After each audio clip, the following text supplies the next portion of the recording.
रमता राम जपो रे प्राणी, अब तो सुन ले राम कहानी।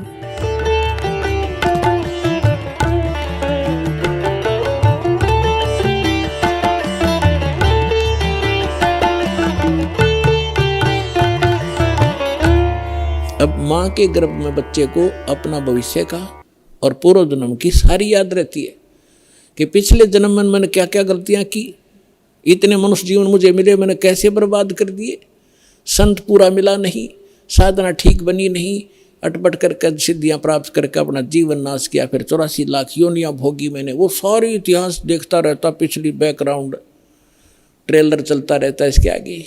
अगला जीवन भी उसको दिखाई देता है कि इसमें मेरे साथ क्या बनेगी। तो ये सोचता है कि हे भगवान, अब के इस नरक से निकाल दाता, पीछे गलती हुई सो हुई, अब के गलती नहीं करूँगा, परम संत को खोजूंगा, केवल भक्ति करूँगा, आपकी याद करूँगा, पीछा छुटवाऊँगा, जन्म मरण का रोग कटवाऊँगा और केवल अपना निर्वाह के लिए अपना सिंपल वे से रहूँगा और निर्वाह के लिए काम भी करूँगा, लेकिन भक्ति अवश्य करूँगा, मूल उद्देश्य जानकर करूँगा, मुझे एक बार निकाल दो बात आता। तो इसी बात को याद करके सुखदेव ऋषि जी ने 12 वर्ष तक गर्भ से बाहर नहीं आए। फिर ब्रह्मा विष्णु महेश यहाँ के व्यवस्थक हैं, इनको चिंता बनी, काल ने इनको प्रेरणा की, अंडरग्राउंड रिमोट उसके हाथ में है।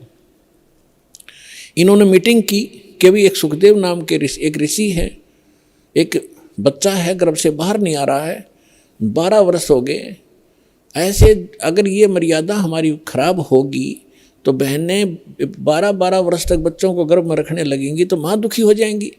बच्चा तो 9 महीने मुश्किल से हो जाता है इन बहनों को, माताओं को गर्भ में रखना। तो उन्होंने सोचा भी चलो वो ऋषि आत्मा है, उससे प्रार्थना करते हैं, उसी को कहते हैं, उसको मनाते हैं।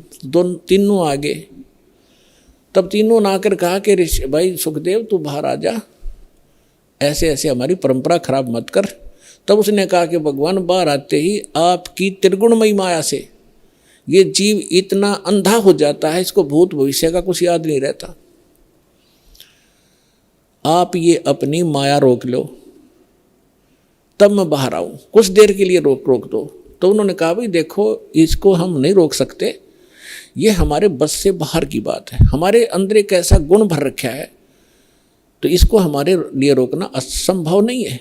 तो सुखदेव बोला मैं तो बाहर आऊँ नहीं, चाहे 20 वर्ष रहना पड़ो, 100 वर्ष रहना पड़ो।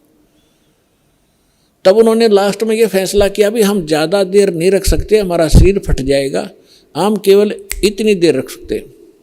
ये देख ले कितना क्षण है। सुखदेव जी ने कहा कि आप इतना ही रख लो, देर रोक दो इसको। तो जब वो बाहर आते हैं तुरंत उनकी तीनों गुणों का जो इफेक्ट है हमारे ऊपर एकदम असर करता है। उस समय जब वो माँ के गर्भ से बाहर आया तो वो इतनी देर रोके, इतनी देर में बाहर आ गए, वो चले गए। अपने आत्माओं उसको इस दुख के डरते हैं, गर्भ में माया त्यागी कि मैं इस संसार के चक्कर में नहीं पड़ूंगा, अपना मोक्ष कराऊंगा। मोक्ष बालकों का खेल है। घर से उठ गया आकाश, पिछले संस्कार से उसमें इतनी सिद्धि थी, आकाश में उड़ जाता था, आकाश में उड़ गया, आगे जाके धरती पर टेकना तो पड़ेगा, आकाश में कितने दिन रहेगा, रोटी भी खानी है, आगे नहाना धोना भी होता है। फिर वह पृथ्वी पर फिर गिरा वापस। कहने का भाव ये है कि फिर इस पिछले पूर्व जन्म के भक्ति शक्ति से कुछ सिद्धियाँ आ जाती हैं और उन सिद्धियों से हम ये मान बैठते हैं कि ये बड़ा महापुरुष है। सिद्धि तो इस प्राणी का सबसे बड़ा दुश्मन है। अरे इसके लिए ये, इसी के कारण ये सब ऋषि और महर्षि प्रसिद्ध हो रहे थे। आप सुन रहे थे जगत गुरु तत्वदर्शी संत रामपाल जी महाराज जी के मंगल प्रवचन। अधिक जानकारी के लिए विजिट कीजिए हमारी वेबसाइट www.jagatgururampalji.org। संत रामपाल जी महाराज जी के शुभ आशीर्वाद से पूरे विश्व भर में 500 से भी ज्यादा नाम दीक्षा केंद्र हैं, जिन पर संत रामपाल जी महाराज जी द्वारा ऑनलाइन निशुल्क नाम दीक्षा दी जा रही है। अपने नजदीकी नाम दीक्षा केंद्र का पता करने के लिए संपर्क करें 8222 880541।